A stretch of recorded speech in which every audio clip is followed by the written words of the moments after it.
Penedès, à la fin du mois d'août, au milieu de diables et autres figures du folklore de la ville, les habitants se préparent à fêter le Saint-Patron, Saint-Félix. Dans les rues, les danses et les étincelles annoncent l'arrivée des vrais protagonistes, les chemises vertes. Femmes, hommes et enfants, cette ville de Catalogne forment le groupe des Castellers, les bâtisseurs de châteaux humains. Oscar et Félix entament la journée la plus importante de l'année. Pour eux, porter la chemise verte est un honneur et aujourd'hui la démonstration se fera entre les meilleurs. En théorie, les Castillos ne sont pas une compétition, c'est une exhibition à caractère culturel, une tradition de Catalogne.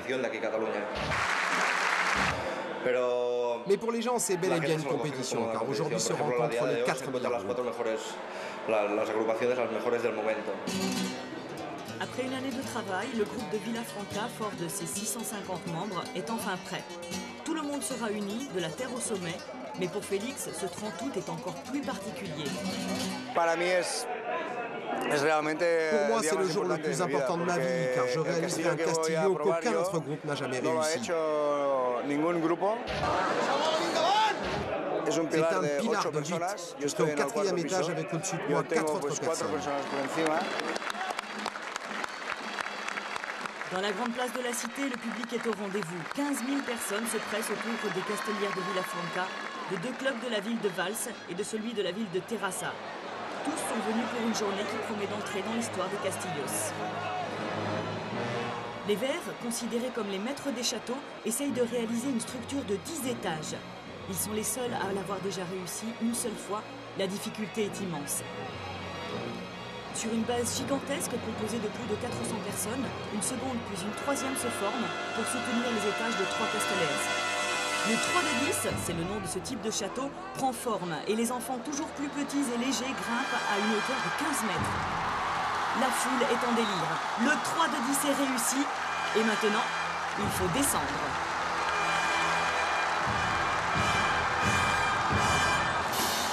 La chute est terrible, mais la joie pour la réussite fait oublier la douleur.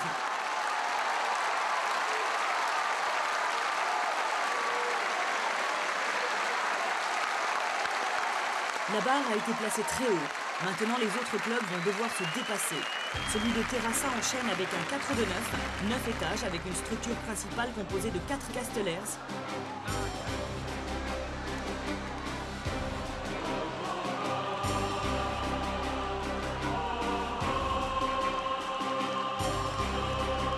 Lorsque l'enfant de 5 ans soulève la main, c'est fait. C'est leur réponse au vert. Et en plus, le château ne tombe pas. La descente des chemises Parme s'effectue au milieu des applaudissements.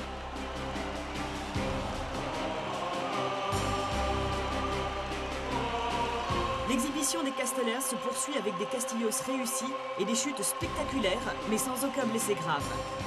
La tradition catalane vit un jour de gloire.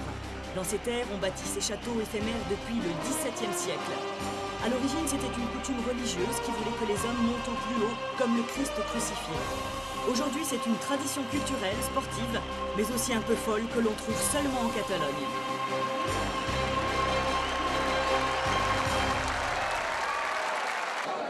À la fin de la journée, les Verts, fatigués, sont obligés de réussir encore une construction exceptionnelle, le pilier de 8 étages, le pilier de Félix.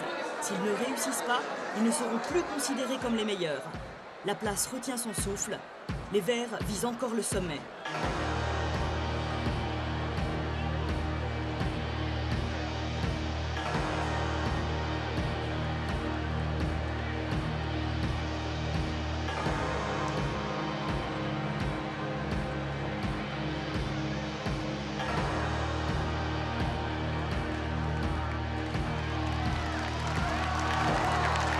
C'est un triomphe.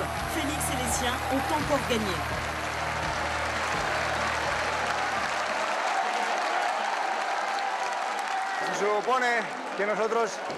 On nous considère comme les maîtres et les autres comme les élèves, mais pour la première fois aujourd'hui, les élèves ont failli dépasser les maîtres. Nous sommes montés avec très peu d'air, mais avec beaucoup de technique et une grande envie de gagner. Enfin la nuit. Saint-Félix peut regagner sa cathédrale, ses protégés. Les Castellers de Vilafranca sont toujours les meilleurs.